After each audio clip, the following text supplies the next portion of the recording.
Esio Kenyuri Nyaituga Foundation Moisonde na cha eskuru ya Masakwe nkarwe vitabu asabana beskuru ekikere kerengeke mo nie kanisa ya Catholic asogo kini ebirengo byechisemi gusi omo erio abangina abamura mama Katoliki ngoro kingoko boko ekwaya mama Katoliki ase bunge ya seneti ngontegera more nimbege to muswada bwaba onchoreria bakabake abangina buna mokonya koni ebinto chichiro gari moche gochandwa omoswado yotigarira keigo oberi chiko ntotaba kuna ekero mokwerigeri morageri abana nechi family chiaino kingo kora inche nigo nganche tabage tutu mono ekiagera inuna abantu moko arigani abageni ekero bachire una inche nago kigu ekero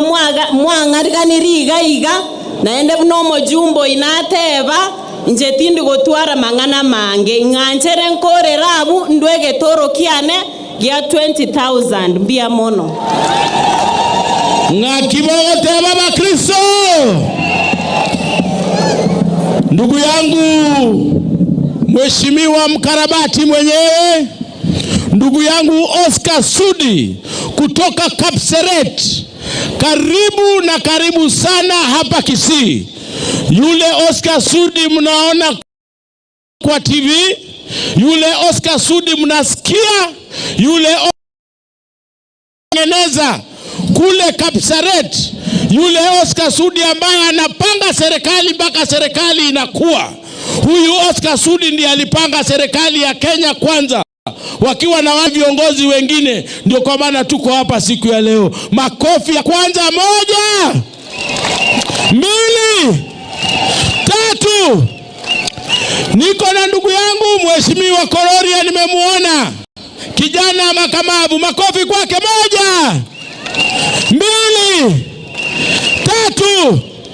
Karibu sana. Niko na ndugu dada yangu nimeona pale, mheshimiwa wa Moradha, mama kutoka kule Kiambu. Huyu mama anaongea kwa redio kama kitu kingine. Makofi kake. 1 2 3.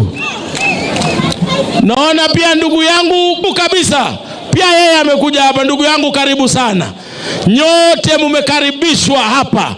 Sasa bila kupoteza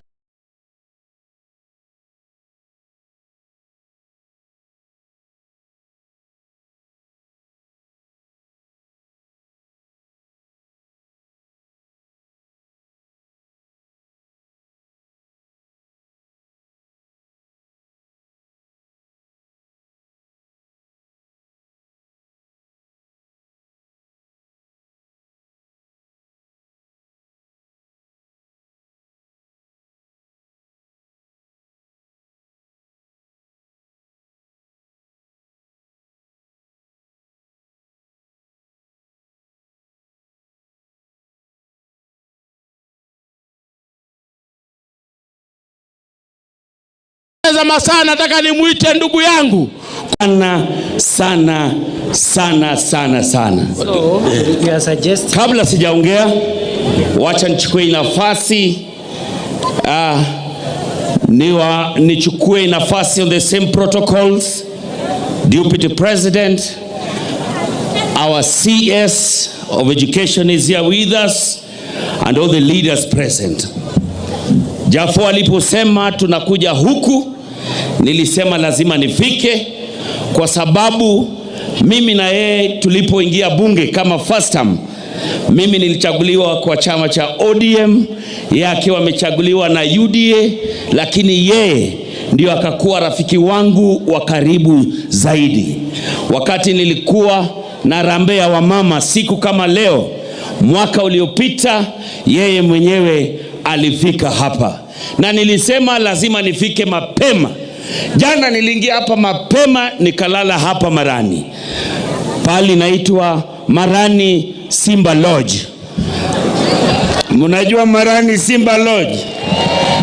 Sasa nikiwa hapo Ni pali ndogo hivi nikapata kuna baraza fulani inaendelea. Watu kama 12 wamekaa kando hivi wanaongea. Nikasema wacha niweke masikio yangu karibu nisikie ni akina nani. Kumbe ni baraza ya Abarogi. Ni wachawi walikuwa wamekaa hapo ndani wanaongea. Wanasema vile Jafo amewaharibia kazi. Ni wale wa kukimbia usiku, kwa sababu Jafo ameamua kila pali stima. Sasa pali ya kufanya kazi yao ya usiku ya mbio hakuna. Alafu hapa chini banda, unajua Jafo ameweka hii stima yenye ukikaribia ndio inawaka. Sasa ukikanyaga chini ndio inawaka. Na amesema tena kwa budget inaongezwa stima hapa Kitutu Chache North ikue inawaka yote. Barabara pia nimeona amemaliza pale. Yani ni jamaa first time, na sisi wengine hata tutapitia huku siku moja kuangalia vile anapanga kazi. My friend Jafo, thank you so much for honoring me and making sure that I can come here and be with your people. Watu wa Kitutu Chache North, nikirudi Lang'ata nisalimie watu wa Lang'ata. Wapi salamu za watu wa Lang'ata? Asante sana. Na mmoja wao yuko hapa. Mimi ndio mbunge wake, deputy president wetu anaishi kwangu Lang'ata. Mimi ndio mbunge wa rais wetu William Ruto anaishi kwangu wapi? Lang'ata. Mimi ndio mjumbe wao. Asanteni sana. Mungu awabariki. Nimeleta mchango wangu wa 100,000 Kenya shillings. Huyu ni ndugu yangu anaitwa Jalango. Amesema alilala hapa Simba Lodge. Siko sure kama ni ukweli, lakini kama ni ukweli naomba Mungu haujatoka na mtu hapa kwa sababu najua bibi yako. Asante sana. Unajua Jafo, nilikuwa namwambia mimi nilifanya kazi huku kwa muda mrefu sana hapa Kisii. Nilikuwa nafanya ile kazi ya polio, ile ya kuchanja watoto. Nilikuwa nabeba ile mzigo kwa mgongo. Tulikuwa tunatoka pale naitwa Nyandoche Ibere, alafu tunaingia Nyansiongo, alafu tunakuja Metamaiwa, tunakuja Keroka, tunaingia Ichuni juu, tunaingia Mabuko, na kuja paka Yanchere, paka Keumbu, paka ndani ya Bosongo hapa. Sasa hapa niko nyumbani. Asanteni sana. Mungu awabariki. Tunataka kukushukuru Mheshimiwa Jalango kwa sababu ulitusaidia hatukupata na ugonjwa wa polio. Mungu akubariki zaidi. Sasa ninataka nimuite ndugu yangu Mheshimiwa kutoka Nyaribari Masaba, Nyaribari Chache, Mheshimiwa Zahir Janda. Kijana mdogo mweupe. Niliwaambia huyu ako na pesa zote. Pesa zote. Karibu ndugu yangu Mheshimiwa Zahir Janda. Huyu tumetoka naye mbali.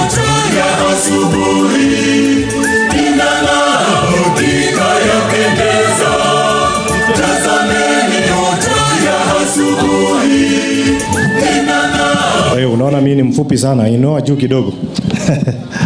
Asante sana. Na wako ni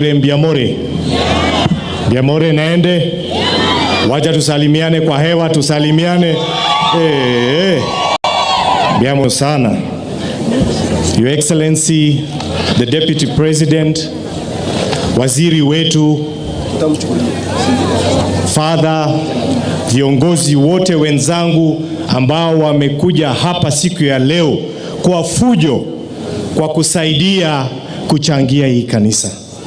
Kwa majina ninaitwa Mheshimiwa Zahir Janda. Mimi ni mbunge kutoka Nyaribari Chache.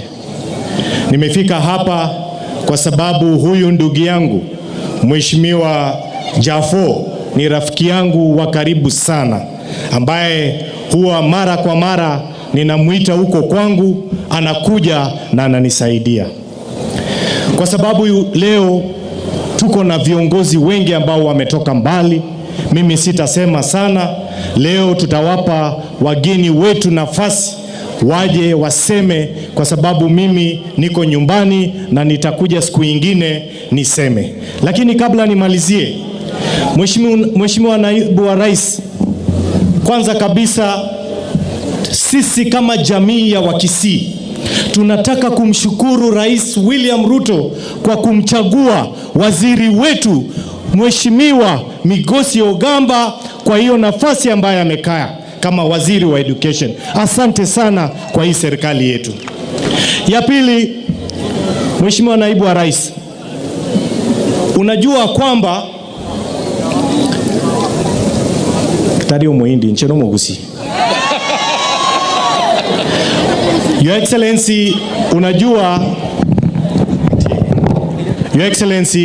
unajua dawa ya deni ni kulipa, si ndio? Mheshimiwa Naibu Rais alikuja kwangu mara 2 kunipigia debe, na akawaambia watu wa Nyaribari, huyu kijana nimepima, nimeona atakuwa mjumbe, mumpatie nafasi awe mjumbe, na watu walikubali. Na Mheshimiwa Naibu wa Rais, ulisema kwamba nikichaguliwa nikutafute, siku moja utakuja. Kwa hivyo leo, kwa sababu katika Kisii yetu, ninaomba nikualike siku moja uje uchangie makanisa zetu za Nyaribari chache pamoja na vijana na akina mama pale. Ya mwisho, Mheshimiwa Naibu Rais, mimi nataka kukuambia, tafadhali ukimwona rais, mwambie mjumbe wa Nyaribari chache amesema asante sana, kwa sababu toka nichaguliwe, safari hii serikali ya Rais William Ruto inaanza kujenga barabara ambaye imekuwa ikitusumbua Nyaribari chache, barabara ya lami. Watatangaza in the next 1 week. Asante sana Mheshimiwa Naibu Rais. Bas, kwa sababu leo tumesema tuko na viongozi, nimemwona leader wangu wa Senate Mheshimiwa Aaron Cheriot na wenzake, asante sana. Na kwa sababu huyu ndugu yangu Mheshimiwa Jafo umonto oyo no musani one sana akamumuraka no musani one sana. Kwa hivyo wewe Mheshimiwa, mimi kwa sababu ni mtu mdogo sijajipanga, nitapatiana shilingi $500,000 kwa Mheshimiwa Japhet Nyakundi. Asante sana. Kwa hivyo hii ni shilingi 200,000 na ninamuongeza 300,000, inakuwa $500,000 tampatia huyu ndugu yangu. Asante sana. Nyasaye abasesenie ndiamono sana. Otoire 1,500 nusu emilio ngakibawateba tinabadebyo muntu nabwadebeza nende no musani one nakia Banyaribari bamotore tabwate nkole ngia se. Sasa nataka niende mpaka kule Nyamira tena nimuite ndugu yangu sasa kwa haraka, ndugu yangu wakili jirani Mheshimiwa Steve Mogaka. Ile barabara ya Mheshimiwa Naibu wa Rais, hiyo inatengenezwa, ambaye rais alianzisha, inaenda mpaka kwake na inaenda mpaka kwa Mheshimiwa Kibagendi. Sisi ni watu wazuri, tunasaidia mpaka majirani. Karibu ndugu yangu Mheshimiwa wakili. Abakristo murega, tumsifu Yesu Kristo na milele na milele. Nashukuru sana Mheshimiwa Naibu wa Rais, Mheshimiwa waziri wetu, Mheshimiwa kiongozi wa super majority kule Senate, wajumbe wenzangu, Father Mogaka, na kule kwangu ni West Mugirango. Nimeleta salamu ya parish yangu ya Nyamira ambao ilinihubiria na Father Masese nkobwata murama iga Father Masese ne parish chonsi ya Nyamira. Nashukuru Mungu kwa sababu nimeweza kufika. Nimekuja kwa sababu mbili. Sababu ya kwanza ni kuwa huyu mjumbe wa Kitutu Chache North ni mtoto wa sister yangu Milka. Yomo iwete ngoyo no moiwone. Uroje tagwete sabangina. Lakini achera kogera uyoga wete aba West Mugiranga aliasimama mumu aba aruete. Ya pili, nimekuja kwa sababu mimi ni mcha Mungu na nimesema wakati mnajenga kanisa yenu, sisi watu wa West Mugirango tutakuwa na nyinyi. Na ndio sababu naomba wakati mwafaka nishukuru rais wa Kenya kwa kumchagua my professor of law Professor Kindiki kuwa naibu yake. Tafadhali shangilia deputy president wetu na makofi ya heshima. Yani akaro wetu mwalimu wansometi ale deputy president yere buyago sere bobe. Ere buyago sere bobe. Alafu amanye gochanga mwanafunzi yoyenta hiyo. Komo sabera more serikali ya miaka yetigarete ebere bakorega se banyegerie se na magendero. Sababu yangu ya mwisho ya kuja pia nitungane tushukuru Mungu kwa yale maendeleo ambao tumepata sisi kama viongozi. Nje West Mugirango igona agenda ngatobo alimo lyoka iga chisukuru chikabachie chire international paka bakaanza konda mabuna li chumbe gaki moko na mubakani abantu bali bakonda mangali chumbe bagendere konda maigo tiganko raso gotebanga. You are extremely lucky abantu ba Kitutu Church North. You are extremely lucky to have an MP like Japhet Nyakundi, and I want to pray that you continue electing him, and I want to encourage you, Omoigwa, continue working with the government, and as long as you are the national treasurer of the ruling party,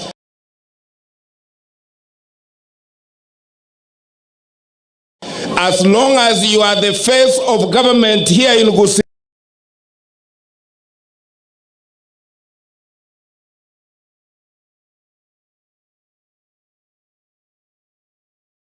Gusii, no bomo bwoko so kichibese kiria 4 trillion shillings chie budget chigotangazwa kiro mutinyo sita bomo mboyo boko to irande onyendoro kobeke pipe to so kichibese kiria nenjira yoka yo tabere erona kobeke pipe no nyene kara korosie pale ria ye lami igekogenda yasoka bumburia yagenda pake ike bunyunyu igomba goteba ngantige ese pale yere ngende kwa keriogi wakira abantu chinkobi ba mambi na mambiende tiganya saba sesenie wate sadaka yane na inche na koletera 30,000 shillings oletire mirongo 3 ngakiboteba mbia mwana wakili. Sasa nataka nilete hao vijana rafiki zangu wote, form 1 wenzangu, Kororia wa Moradha wote tukuje hapa mbele. Tukuje hapa pamoja, mheshimiwa Kororia, mheshimiwa wa Moradha, tukuje hapa. Ndio tupige mara moja. Naomba. Nasikia masaa imekuwa mbaya. Wakijitayarisha kwa sababu wamekuja saa hizi, nataka nimuite ndugu yangu mheshimiwa Alpha Miruka tafadhali. Sasa masaa mbaya dakika 2.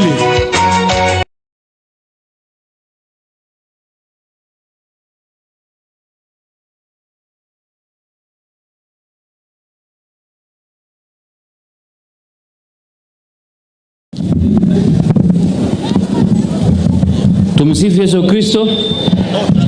Milele na milele amina. Bwana asifiwe. Ramburango iga. Bwana asifiwe sana. Hapa Kitutu amoro. Ama ene moro. Omojumbo ina kiakorokwa. Chaveti. Chavo. Na chitaka nyoro mwana. Ngakimokoroko mwana uyu. Your Excellency the Deputy President, the Minister and all protocol observed. Tuko na waheshimiwa wengi sana tumekuja kuwasaidia mchango. Mimi naitwa Alpha, mimi ni mbunge wa Bomachoge Kisii hapa. Omwana wa pastor, omwana wa mwalimu. Tinje tukuli mangana mange. Ndage tuzikira hapa gani batatabia mangana, batinda tuko batabiri ngane elimo liengenjo. Number 1, anjo yo menu unabwi anje tayo manyene. Number 2, anje nyasaye ne nkoro ya yons. Number 3, anje serikali yerobono no tukuragira kurwe. Sa ya make ajafunjwa 50,000. Mheshimiwa Alpha Miruka korwa machoge chache otebiro toire erwa msini ngakimawatela. Niko na rafiki yangu hapa kabla niiche engineer, niko na rafiki yangu hapa anaitwa Yusuf. Huyu Yusuf yeye haongei lakini amekuja kutusupport. Ni rafiki yangu sana, ametupatia 500,000 Kenya shilingi moja. $500,000 Kenya shillings. Ni rafiki yangu sana, amekuja kutusupport. Sasa nataka nimuite engineer Oscar Sudi aje. Haya, naona kama program imebadilika kidogo.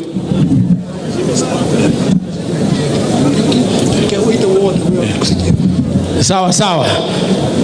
Sasa kabla vile waziri anaendelea kukuja inche ntagete, we support this government because this government has already shown us enough support. Kama watu wa Kitutu Chache North, barabara hii serikali imetengeneza, stima tuko na over 500 million ya stima kwa hii constituency.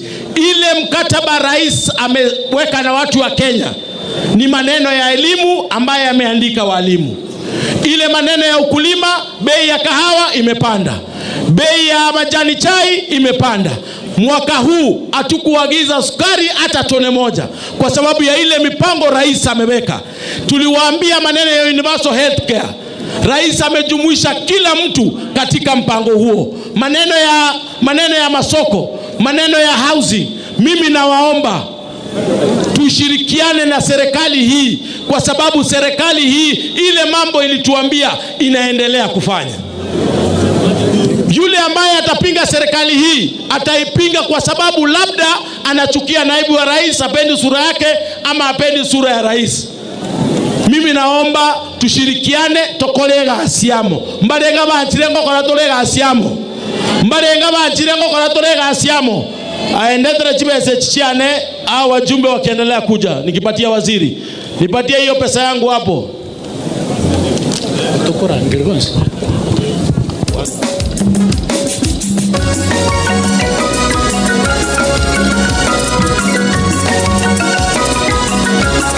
Kuja.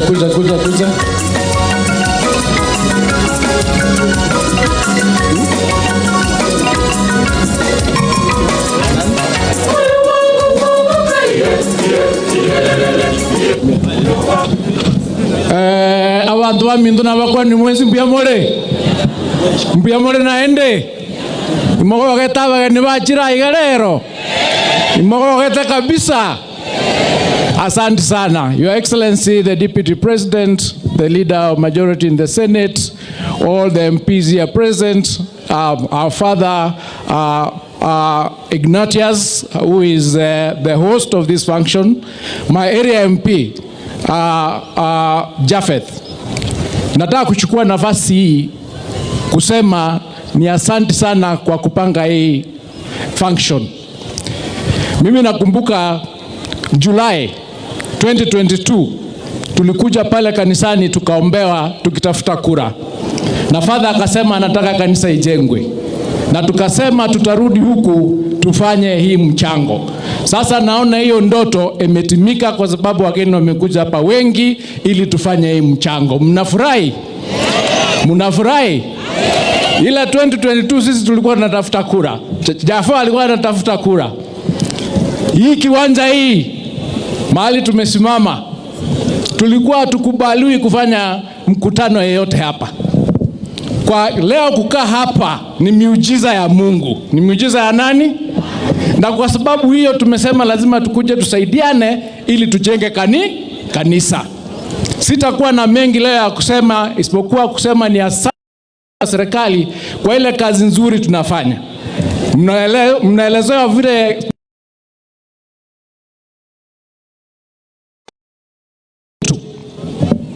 haijawahi kufanywa from 1963.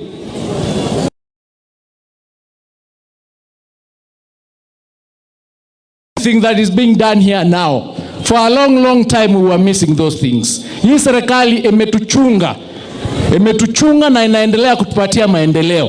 Ndio sababu tukafanya mkutano, tukasema sisi wote kutoka vyama wote hapa Kisii tufanye kazi tukiwa pamoja. That is why we are all here from all sides of the aisle. Watu wa ODM wako hapa, watu wa UPA wako hapa, watu wa Kenya Kwanza tuko hapa, na tunaendelea kufanya kazi pamoja kwa sababu maendeleo ndio tunataka. La mwisho ndio niite Deputy President ile awasalamia na ndio niite Oscar Sudi ndio amwalike our chief guest. Ni kusema hivi, juzi nilitangaza kwamba certificates za wanafunzi zile ambao walimu wako nazo shule wana hold zikuwe released kwa wanafunzi wote. Tulisema certificates ile ambao walimu wanashika zikuwe released kwa wanafunzi, na ile siku nilipeana imeisha. Kutoka next week tukipata ule mwalimu ambao hajatoa ile certificates tutamchukulia hatua. La pili, certificates ya 2024 KCSE zinatolewa this coming week. Tafadhali walimu, ita wanafunzi wakuje wachukue hizo certificates ili waweze kupata kazi na kuendelea na maneno mengine. Ya mwisho tunaendelea kuenroll wanafunzi wale walipata C+ and above kwa university. Tuliweka mpaka tarehe 30 ya hii mwezi ndio itakuwa ya mwisho. Tafadhali ambia wale wanafunzi ambao hawaja apply kwa universities, kwa sababu kwa saa hii tuko katika 72%. Tafadhali kama huja apply mjaribu mfanye application ndio msifungiwe nje. Kwa hayo machache nataka kualika Bwana Oscar Sudi akuja aongee, alafu aalike mheshimiwa wetu. Na ile timu yangu mnaweza kuniletea hiyo pesa yangu na mimi nitoe.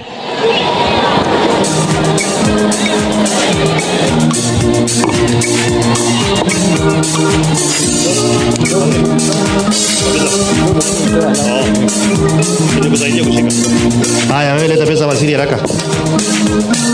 Pesa ngapi? Hiyo 450,000. Na huko principals kwa total 581. Haya. Mupigie Wasiri makofi moja. Watu wa Kisii, wana mko na njaa? 1400, 500, 1550. Asante sana. Watu wa Kisii, buta za Bwana Yesu asifiwe.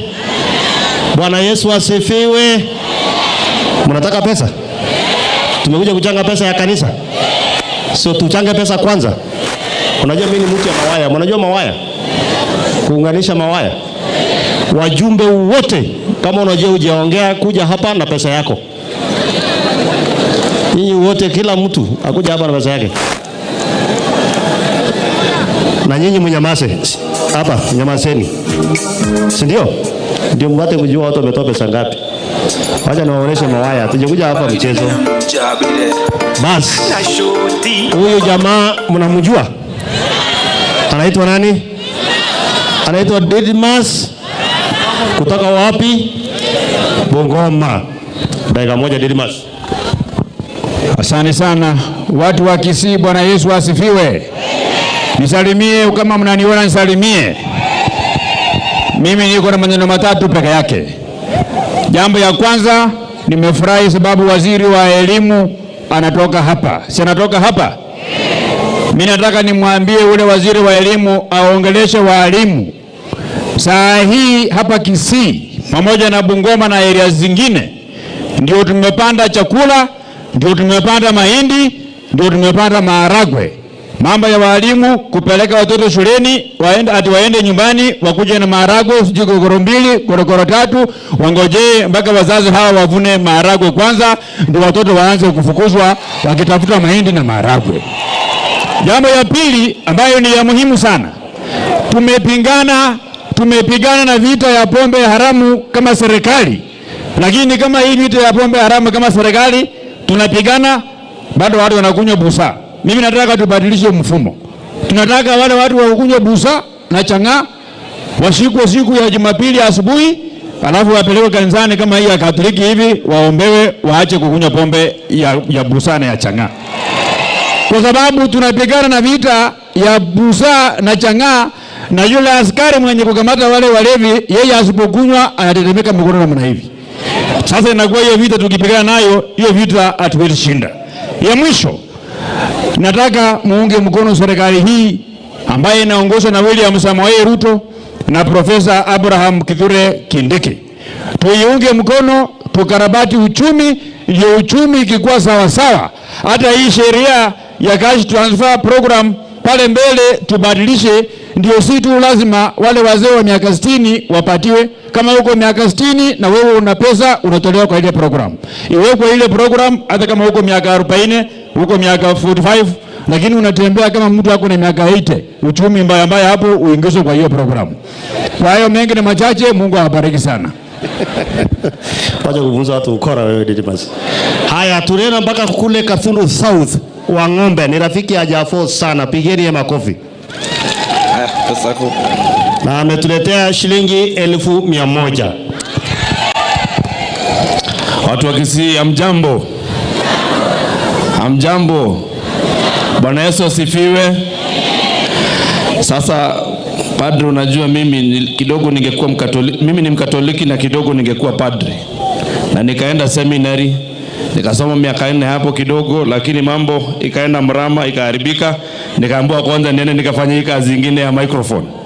Lakini nikasema ni sawa, si bado tunahudumia wananchi.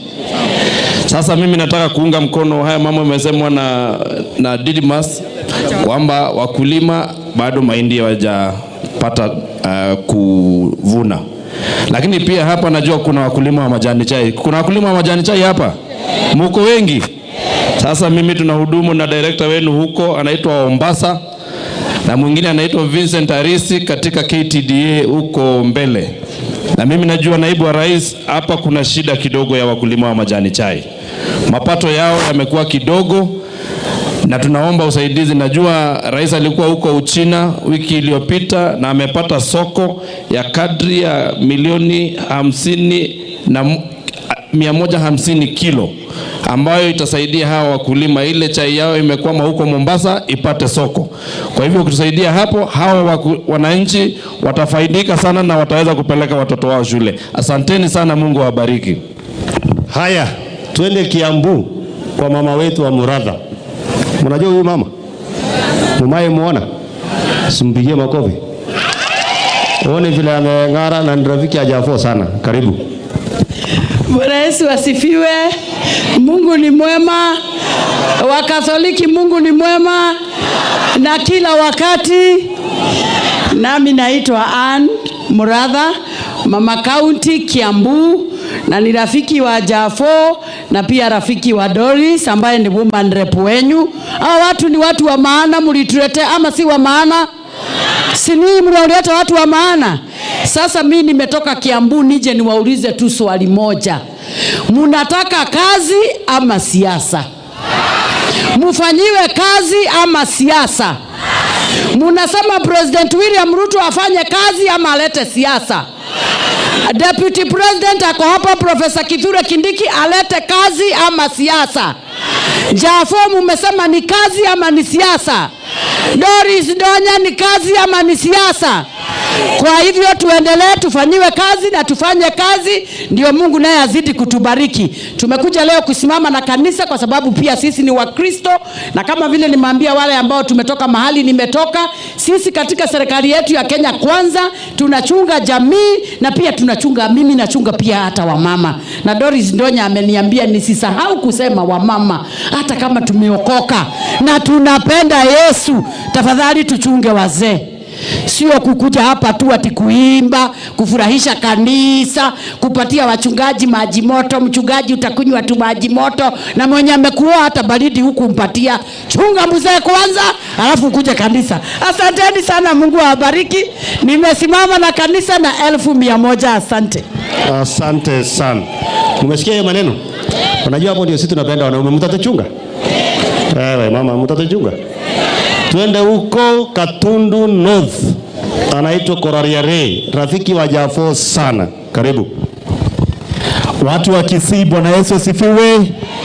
God is good and all the time.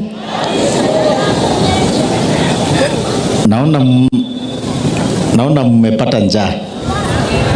Mko na njaa? Mmekaa hapa sana. Mko na njaa? Mko na njaa? So pande hii ndio kuna njaa sana. Msijali. Hata hatutaongea sana, ni kumaliza tunamaliza. Lakini ukiona Deputy President amekaa hapa na nyinyi mmekaa hapo kutoka asubuhi, leo mkienda nyumbani mtaenda na kila mtu pesa ya unga. Sinaona sasa mmefurahia. Naitwa Njoroge Kuroria, mbunge ya Gatundu North constituency. Na mimi ni rafiki ya Nyakundi. Mimi nafanya kazi na waziri wetu Ogamba. Mimi ni wa committee ya education. Na pia mimi ni rafiki wa Zahil. Na nimetoka pale Kiambu County. Tumetoka pale Eldoret, tukasema tukuje tushirikiane na nyinyi kujenga kanisa. Na nitasupport kanisa na shilingi 1,100. Asanteni sana, Mungu awabariki.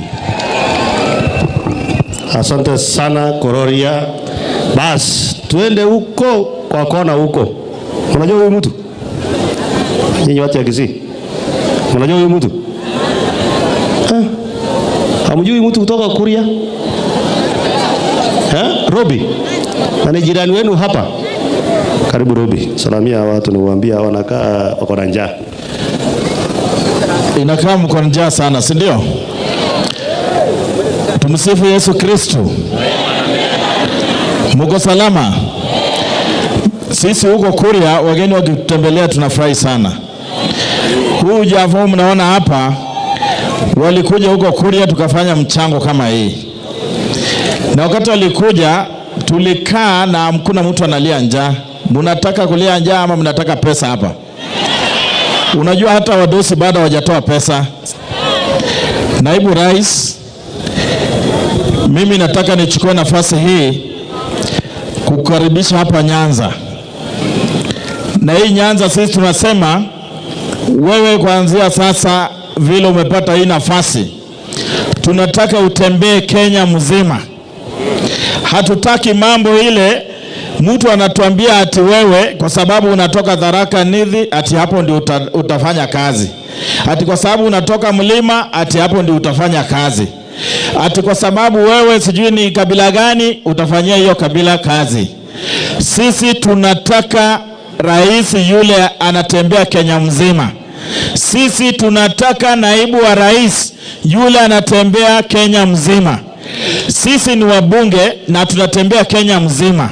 Kwa hivyo kama ni naibu rais ama rais, na ndio maana nataka niwaambie hapa mbele watu wa Kisii. Wa Kisii na Wakuria unajua ni jamii moja. Na sisi Wakuria tukiamua tunaamua kura yetu tunaweka kwa pamoja. Na wa Kisii nataka niwape ushauri. Msidanganywe na mtu moja anawaambia ati yeye atasimama hapa ati ashinde kura rais. Hiyo ni uongo ya mchana. Na yule saa hii mwenye anawaambia na alishindwa kazi ati leo atapanga watu kwa line waje washinde kura. Hii serikali ya UDA imejipanga kujipanga. Kama walijikusanya mpaka na rais mstaafu wakawa sijui na nani na wakashindwa, mtu akiwa kwa kiti kubwa, na leo anakuja kukwambia ati anaweza tafuta rais, hata mimi nikisimama na mimi nitamshinda. Hiyo nahakikisha. Asanteni sana, mbarikiwe. Kwa hivyo watu wasiwadanganye hapa. Na mimi nataka kuambia huyu Jafo tuko naye hapa amejipanga kwa sawa sawa. Simulisikia leader of majority alisema hata 2032 kuanzia huko anaweza tafuta kiti kubwa. Basi mshikilie huyu rafiki yetu. Asanteni sana, mbarikiwe. Mkarabati. Na mimi niko na hapa na pesa. Sasa nimekupea nafasi peke yako. Basi. Uko na sababu. Asante. Ya, kwa sababu wewe ni senior, nimekupea nafasi kidogo. Ametuletea shilingi 1,100. Bishop wa kanisa hii. Tumekuja kama tumechelewa, lakini utusamee. Tumekuwa na kazi nyingine kule Eldoret ya kanisa kama hii, lakini kwa sababu ya heshima ya mbunge wenu, mbunge first term, lakini ile kazi anafanya kule bunge, ile kazi anafanya nje hii, ile ushawishi yako naye iko juu sana. Unajua niwaambie nyinyi watu wa hapa, wakati Jafo alikuwa anasimama, hata mimi nilikuwa na ndugu yangu alikuwa anasimama. Lakini huyu Jafo wakati alikuja bunge ni jamaa wa ajabu. Unaweza fikiria amekuwa bunge hile na sisi kwa tamu 3. Mimi nataka niwaambie mumshikilie, sisi tutawashikilia. Tutarudi hapa kufanya kazi ya wamama, tutarudi kufanya kazi ya vijana ya bodaboda, tutarudi kufanya kazi ile nyingine yote, bora huyu Jafo atuite. Na mimi nimekuja hapa, sijakuja hapa kwa sababu ya kazi nyingine. Huyu Jafo amekuja kwangu mara 4 na mimi leo nimekuja mara 1. So bado niko na mtanikaribisha. Wangapi wananijua? Si mnajua mimi ni mtu ya kuungana. Mimi naunganisha ngela mawaya namna hii. Na unajua mimi nashangaa. Mimi nashangaa na hawa viongozi kama huyu ndugu yangu ametoka hapa saa hii. Nyinyi mnaongea kuhusu maneno yenye sielewi. Muachaneni na ule jamaa wa hapa kwenu. Jamaa ametoka tu Amerika, hata hajaongea mnapigie kelele. Hako na makosa gani jamani? Ule mtu anajua na wanajua ile vitu alifanyia inji wakiwa na Uhuru Kenyatta. So watu watulise bole. Mwacha kupigia ule mtu kelele. Hajasema kitu, ameshuka tu, amekuja kusalamia nyanya yake, amekuja kusalamia wazazi wake, na sisi nyinyi mnapiga kelele. Hata mnapiga kelele mtu hajaongea, hajafungua mdomo kuanzia afike. Nataka nichukue nafasi hii kuambia watu wa Kisii. Mimi ninajua kwa muda mrefu nyinyi mmekuwa kwa upinzani. Hii ni mara ya kwanza mmekuwa kwa serikali ya karibu kwa miaka ichache iliyo hapo ya nyuma. Nataka mjue na msikie. Hizi mabarabara zinajengwa, hii affordable housing, hii masoko. Unajua watu wengi wanakuja wakisema uongo, sijui nini, sijui nini. Mimi nataka kuwauliza nyinyi kwa sababu nyinyi watu wa kanisa. Wewe msichana akitolewa leo apate mimba. Hiyo mimba inachukua miezi ngapi? Si ni miezi 9. Kitambo mtoto akunywe uji mpaka akule githeri inachukua muda gani? Sasa hii serikali ya William Ruto ya mwaka 2.5 unasikia huyu anasema sijui nini, yule anasema sijui nini. Nilikuwa naona hata mwingine ule former akitulecture jana. Mtu aliharibu inji, alipora inji. Lakini leo nimemwambia aende gym kwa sababu ile alipora inji mpaka hata yeye mwenyewe amekuwa tofauti kidogo. Awachane na inji. Wacha sisi tuje tushughulikie kanisa, tushughulikie mama mboga, tushughulikie watu ya bodaboda, tufanye hiyo ndogo ndogo. William Ruto na Kithure Kindiki wajenge lami, wajenge soko, wajenge mashule zetu, au mawaziri washughulikie watoto wetu wasome.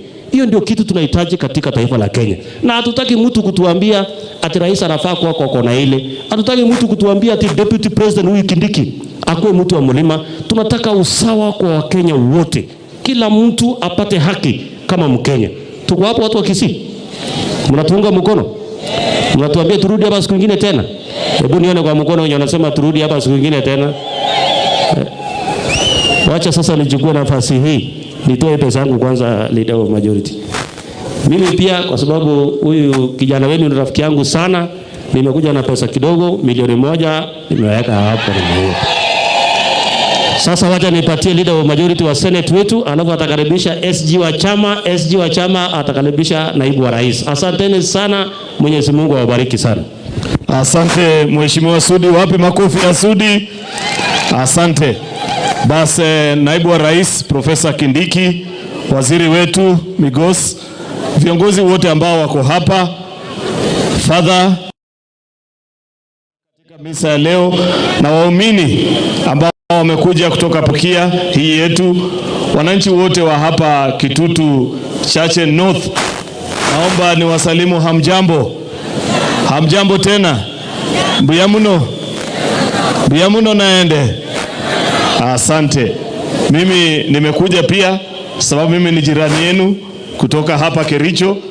Unajua kwa Kikwetu tunaamini wakati jirani ako na sherehe, ni vizuri hata wewe utembee uweze kuona kama kuna mazuri pale.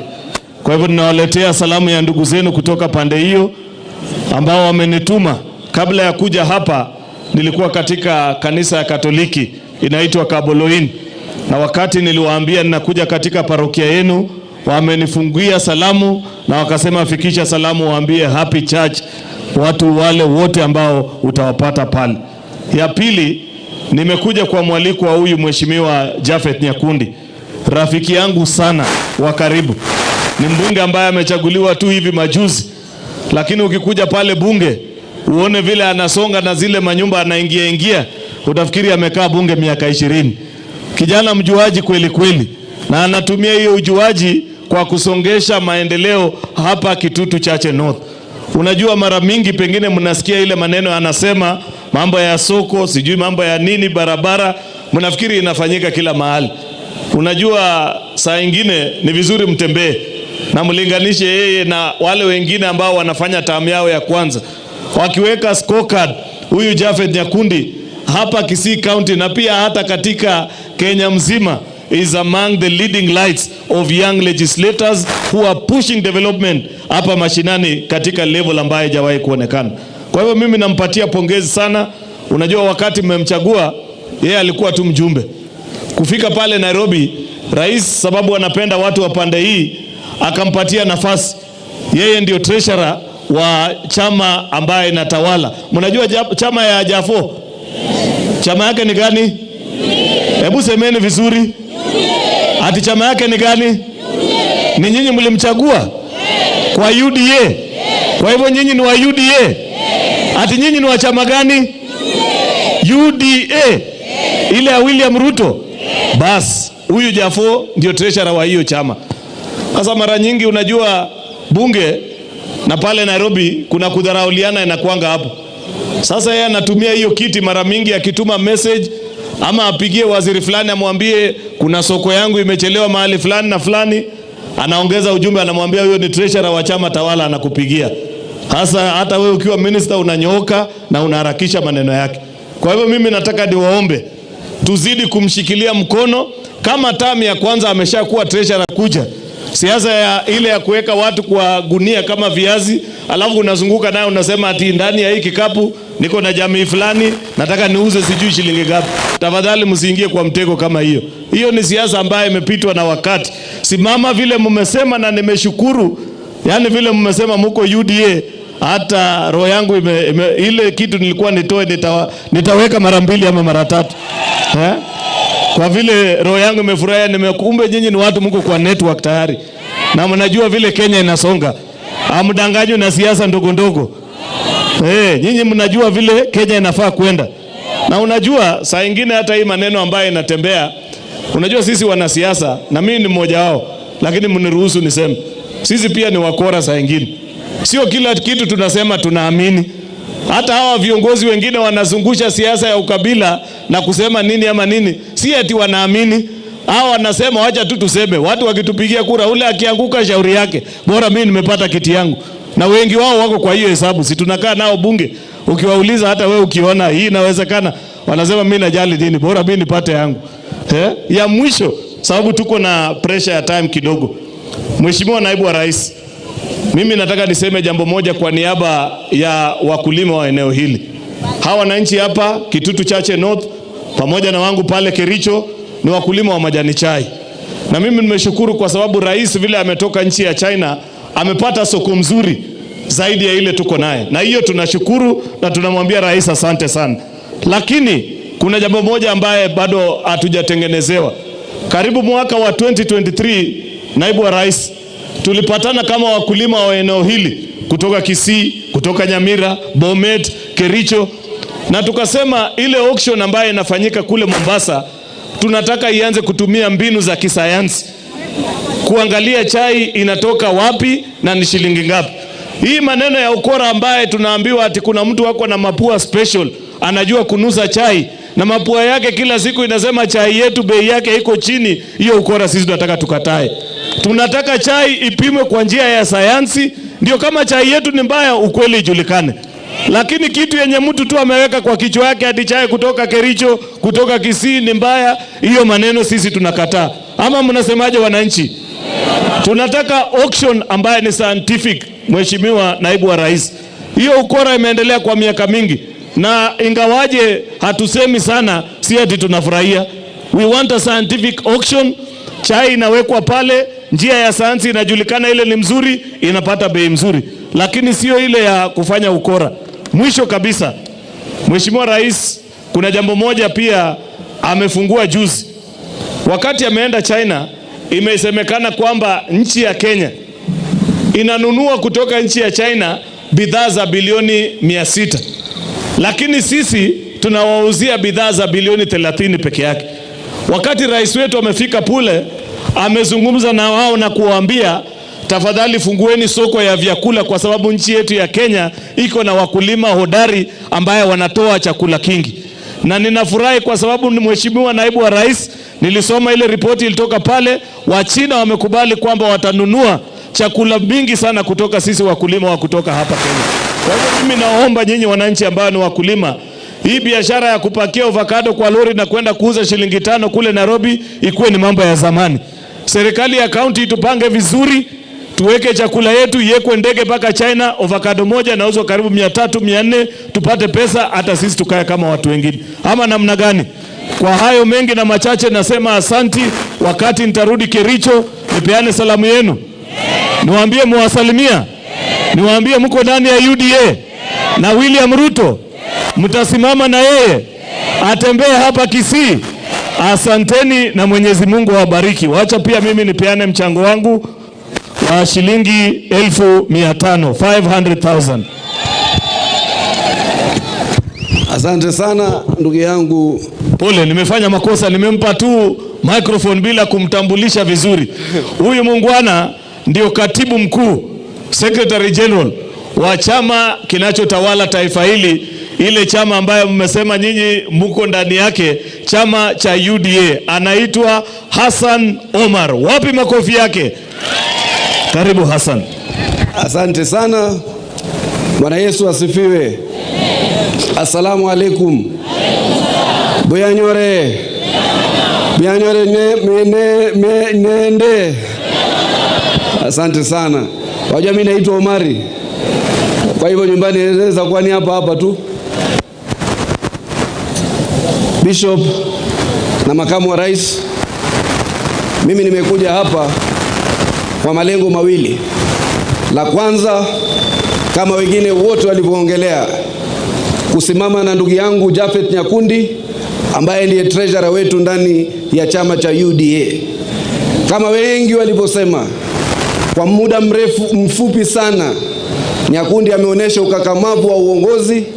Nyinyi watu wa KCN, yani Kitutu Chache North, mko na bahati sana, mumepatia kijana mdogo, na katika taifa la Kenya mkijipanga vizuri, huko na Abraham Kithure Kindiki, huko na ndugu yetu Japhet, huenda siku moja kwa mapenzi ya Mungu sisi pia tukasimama na yeye.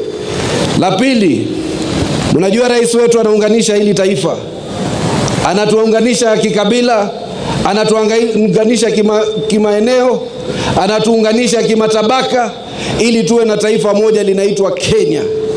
Lakini mimi pia nimekuja hapa nikijua kwamba sisi Waislamu na Wakristo, sisi tunatoka katika msingi mmoja, kutoka Nabii Abraham.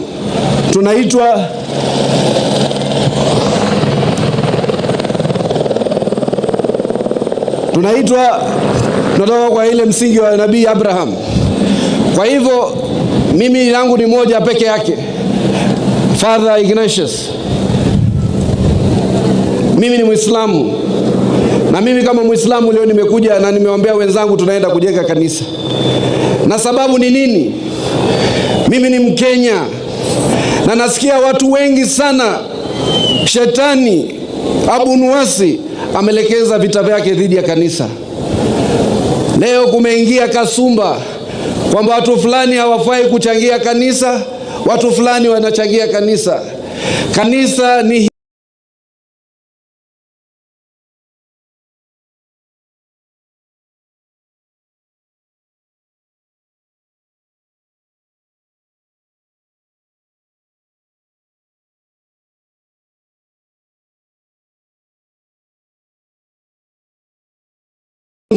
kwa watu wote, humanity yote, ili tuweze kusimama pamoja.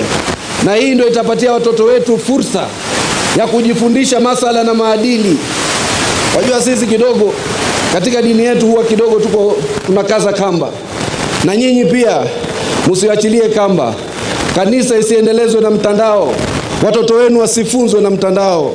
Ati kila siku mnaambiwa kuwa wewe mwanamume na mwanamume kuoana ni sawa, mwanamke na mwanamke kuoana ni sawa. Kanisa must stand firm, the church must reject, the church must stand with the people. Na hiyo mimi ndio imani yangu. La pili na la mwisho, Mlisikia hiyo infrastructure imejengwa hapa. Jafo aliwaambia Jafet, hiyo infrastructure ililetwa na serikali ya UDA. Akawatajia ile ambayo iko ndani ya Kitutu Chache North. Lakini leo Rais William Ruto ametimiza ndoto ya vizazi vinavyokuja. Umesikia sisi ndani ya Mombasa, nilisikia story za mambo ya Gateway Bridge.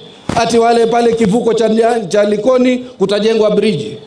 Miaka 40 mpaka sasa nimekuwa na mvi, hakuna bridge. Lakini katika miezi 3-4 William Ruto atatangaza kandarasi ya kujenga hiyo bridge.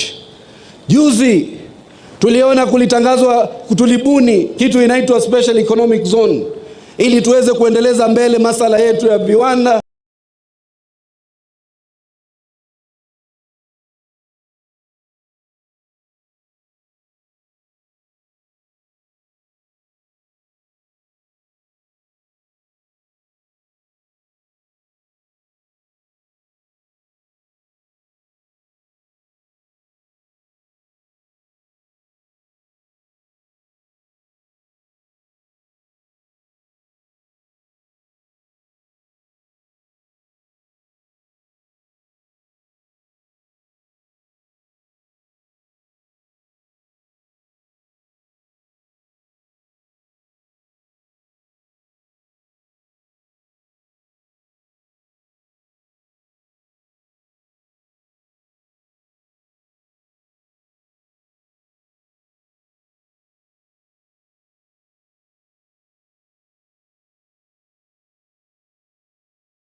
Asante sana. Abantu bamito mbuyamure. Mbuyamure naende. Tumsifu Yesu Kristo. Na Bwana Yesu asifiwe. Nataka nichukue nafasi hii niwashukuru sana mbunge wa hapa Kitutu Chache North, Mheshimiwa Japheth Nyakundi. Nimshukuru kwa kutengeneza hafla ya leo. Nishukuru Father Ignatius kwa kutuita hapa. Nishukuru viongozi wote ambao wamefika hapa siku ya leo. Waziri Ogamba, wabunge na sisi zote waumini ambao tumefika hapa. Kwa sababu waumini wengi walikuja mapema sana, sitaki tuendelee sana. Lazima tufike tamati, tuweke tamati hafla ya leo. Kwa hivyo nitaongea ufupi sana. Nitoe salamu za kiongozi wetu wa nchi, Mheshimiwa Rais William Ruto. Amewasalamia sana. Mmepokea salamu ya rais? Mmepokea salamu ya Rais William Ruto? Mungetaka atembee hapa? Mtamkaribisha? Nionyesheni mkono wale wanasema rais atembee hapa. Angetaka kufika hapa siku ya leo kwa sababu yeye kama sisi zote ambao tuko hapa, sisi ni marafiki wakubwa wa mbunge wenu Mheshimiwa Nyakundi, na sisi ni marafiki wakubwa wa Father Ignatius. Unajua kuna watu wengi hawaelewi ya kwamba tuko na marafiki hata katika kanisa sote na madhehebu yote na dini zote. So today we are here kwa sababu ya urafiki wetu na Father Ignatius ambaye ni kiongozi wetu wa sehemu hii, na kwa hivyo tuko hapa kumpatia support na pia kupatia Mheshimiwa Nyakundi support. Kwa njia ya ufupi sana niseme ya kwamba ile kazi mlitupatia miaka 2.5 imepita, tunaendelea kung'ang'ana nayo. Kuna yale ambayo tumefanya tayari na kuna yale bado hatujatimiza. Na mimi nataka niwahakikishie watu wa Kisii na watu wa Kenya ya kwamba sisi kama serikali tunatambua majukumu yetu kama serikali ambao tumeahidi kuyafanya wakati tumechaguliwa kati ya mwaka wa 2022 na mwaka wa 2027. Kuna yale ambao tumetimiza, lakini tunajua kuna mengine mengi ambao bado hatujatimiza, na wahakikisha kwamba tutatimiza ahadi zetu zote, kwa sababu hiyo ndio jukumu ya serikali ya kufanya mambo ya kuinua hali ya maisha ya wananchi. You should not be worried. We are going to fulfill all the commitments we made to the people of Kenya, because that is the right thing to do. Niseme ya kwamba wakati William Ruto amechaguliwa kuwa rais, uchumi ulikuwa na shida kidogo.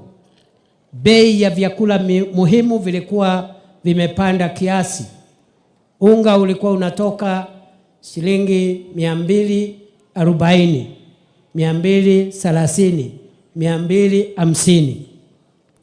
Kupitia mbolea ya ruzuku ama subsidized fertilizer, tumedhibiti hiyo bei, imekuja chini mpaka 120, 130, na tunakazana hiyo bei ishuke zaidi, ikuje 100 au chini ya 100. Dola yetu ama shilingi ya Kenya ilikuwa hafifu. The shilling was weak.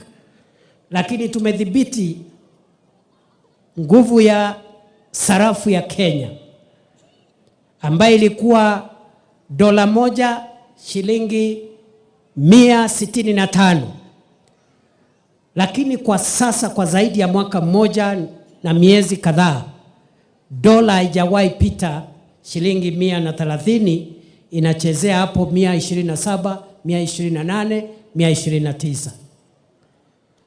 Bei ya petroli ilikuwa 217 lita moja, tumeiteremusha kwa zaidi ya shilingi 42. Sasa iko kama 176, na tunafanya kazi usiku na mchana iteremuke hata zaidi. So kuna ile hatua tumepiga na kuna hatua pia ambao bado inabaki.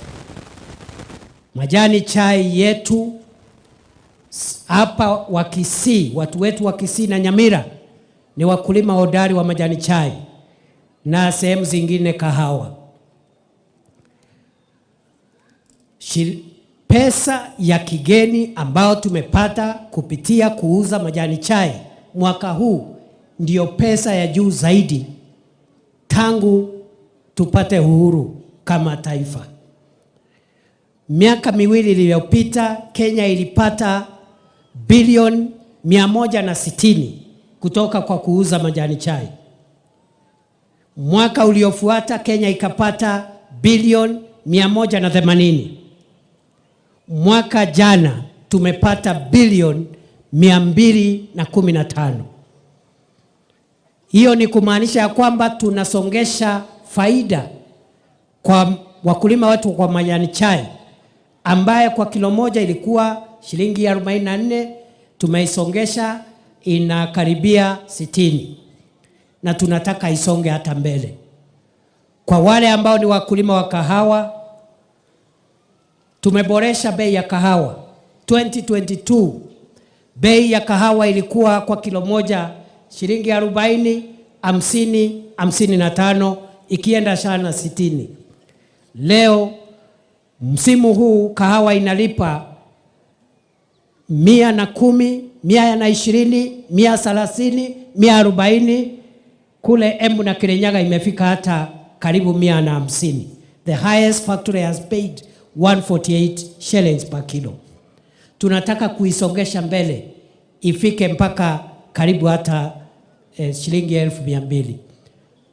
Na ili tuboreshe majani chai yetu, kahawa yetu na mapato yetu, tungetaka sasa kuboresha factories zetu za majani chai na factories za kahawa.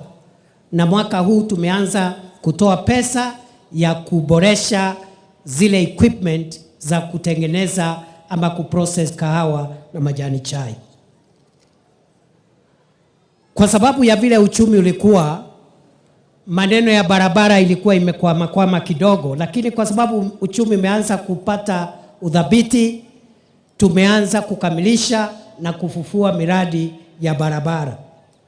Hapa katika sehemu hii, barabara ya Marani Sombojo ambayo ni kilomita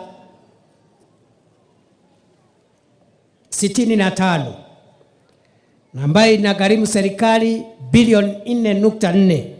Hiyo barabara inaendelea sasa. Barabara ya Nyamurambe kwenda Nyabigena kilomita 30 kule South Mugirango inaendelea. Barabara hiyo ilikuwa imekwama, lakini contractor sasa amerudi wiki hii.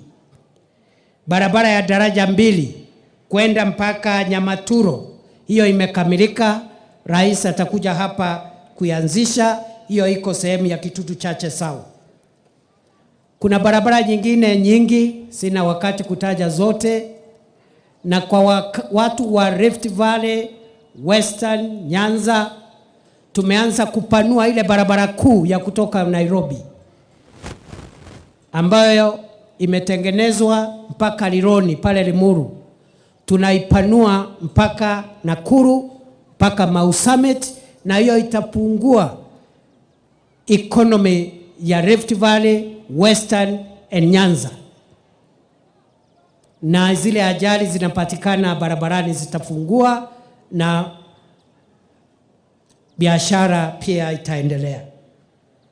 Niseme ya kwamba reli ambayo rais amepata pesa ya kujenga reli, hiyo reli kuna 2B na 2C. SGR 2B itapitia Nakuru, Baringo, Eldoret, Malaba. 2C itapitia Narok, Bomet, Nyamira, Kisumu, Malaba. Kwa hivyo hata wakisii sehemu kidogo hiyo reli itawasaidia. Niseme kwa ufupi kwa sababu naona mvua inakuja. Katika hii constituency serikali inajenga soko ya kisasa ili wafanya biashara wadogo wadogo wapate mahali pazuri pa kuuzia bidhaa zao. Kwa sababu tulisema bottom up. Bottom up ni kutoa mama mboga na mfanya biashara mdogo mdogo kutoka kuuzia bidhaa zake kando ya barabara kwenye mvua na vumbi na ajali za barabarani, anapata mahali pazuri, iko vyumba vya kuhifadhi mazao yasioze, cold rooms, iko na ICT hub, iko na chumba cha akina mama kunyonyesha watoto. Hapa kuna soko mbili ya Marani na Kegogi ambayo itajengwa hapa Kitutu Chache North. Na hiyo ndio bottom up, hiyo ndio ya kuinua uchumi wa mtu mdogo. Au wamama wataenda wauze pale mahali safi, mahali kuna ICT app, lactation room, code room na playing area ya watoto wadogo. Kwa hivyo mwisho kabisa, kwa sababu ya mvua, nataka tu niseme hivi. Wakati huu niseme tu nikimalizia, sisi kama serikali tunaheshimu kanisa. We respect the church. Tuko na heshima kubwa kwa kanisa. Na sisi hatuna ugomvi wowote, hatuna tetezi, hatuna mashindano baina ya serikali na kanisa. The government is not in competition with the church. The government is not in competition with any religious faith. The government sees the church as a complementary institution to support the welfare of the people. We see the church as a partner, a valuable partner to what the government is doing. Our objectives are the same. Kwa hivyo kanisa, wale wangetaka tuwasaidie kujenga kanisa kama Father Ignatius, tutawasaidia. Wale hawataki, tutaheshimu pia vile wamesema. Wale hawataki tutangaze, hatutatangaza. So we will respect what the church wants. There is no problem. Na tuko katika mashindano. Kwa hivyo mimi nataka nikomee hapa kwa sababu ya wakati. Abantu ba minto Nyasaye abasesenye. Sina mna hiyo? So wale watu wameketi pale hema pale nyuma, nasikia hawajatoa pesa.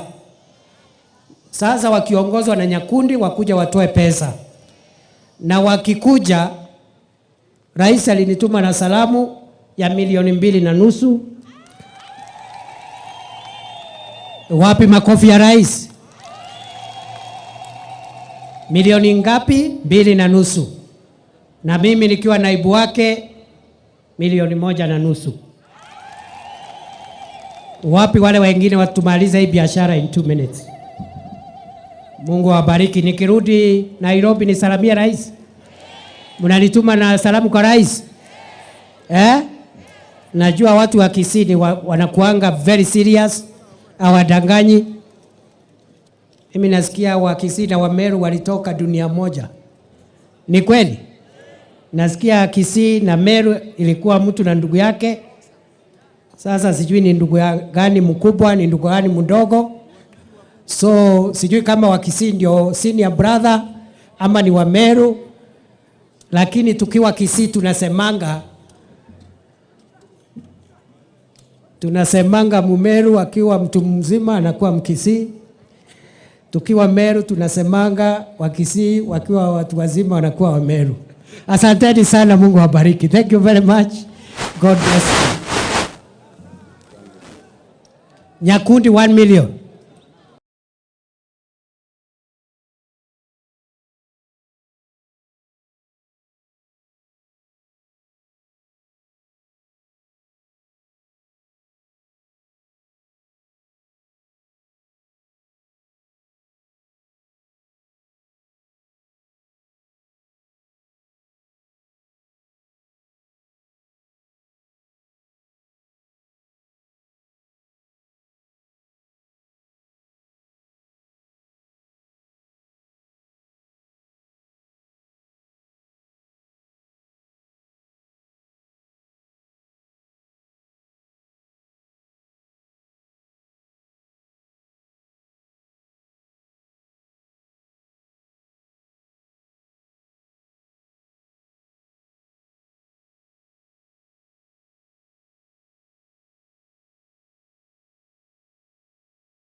Karibu. Mbuya mwe. Father Mheshimiwa Jaf. Mbia mwane sogo njika. Njwa. Ayamu mromi into. Ese miaka in fact ayamu mrone. Chikura jika ngakubwate siya ngakoteo mwaka chimi orosirake. Mokonye tingo kurwania Doroje ayevere se serikali kate bintongo kwa habari kabisa. Thank you sir. Maneno nitaongea ni mbili tu kwa sababu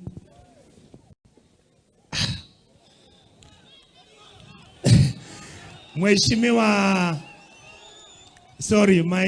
my brother Kimani Ichung'wah ambaye tulikuwa naye bungeni, Mheshimiwa Jalango, my incredible brother, my CS, my minister, Migosi Bwogamba, I'm happy to see you. Mheshimiwa Minto Soro, yanao kile korora.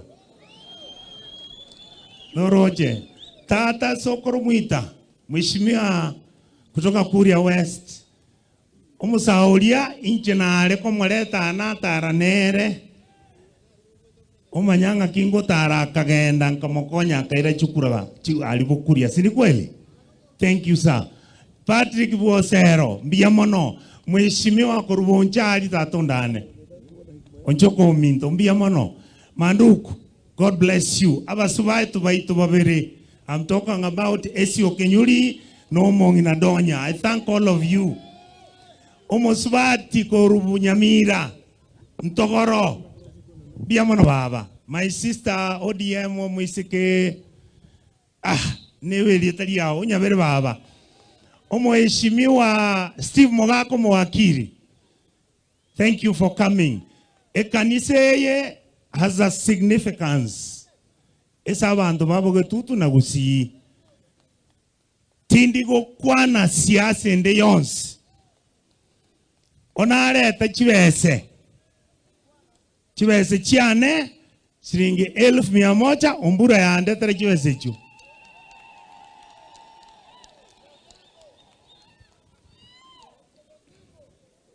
Mbiamono.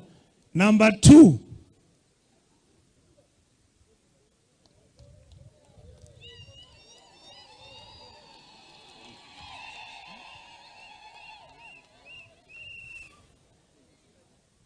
I don't know who I'll give this. Okay, I put it here. chibese chichire 150,000 shillings ona chireta omonto chingandete gakoro Fred Matiang'i mbia mono.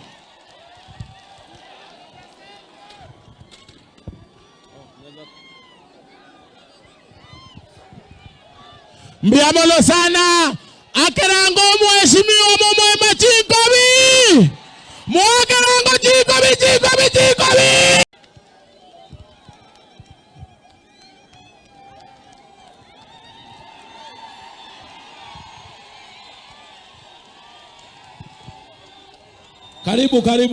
Karibu. Mbuyamole.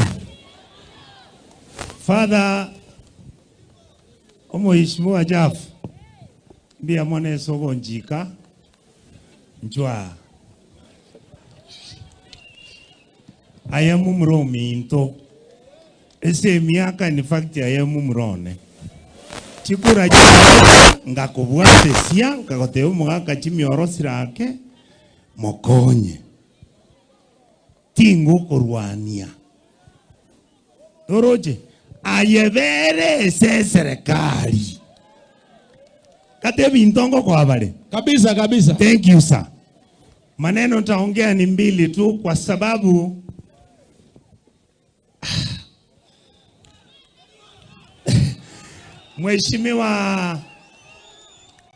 Mheshimiwa my brother Kimani Ichung'wah ambaye tulikuwa naye bungeni, Mheshimiwa Jalango, my incredible brother, my CS, my minister, Migos Bwogamba, I'm happy to see you. Omoisio minto soro, ya nao kire korora. Noroje, tata sokoro muita, Mheshimiwa kutoka Kuria West. Omusaulia inche nare komoleta na taranere omanyanga kingo tara kagenda nkamokonya kaira chukura alibu. Thank you sir. Patrick Bwosero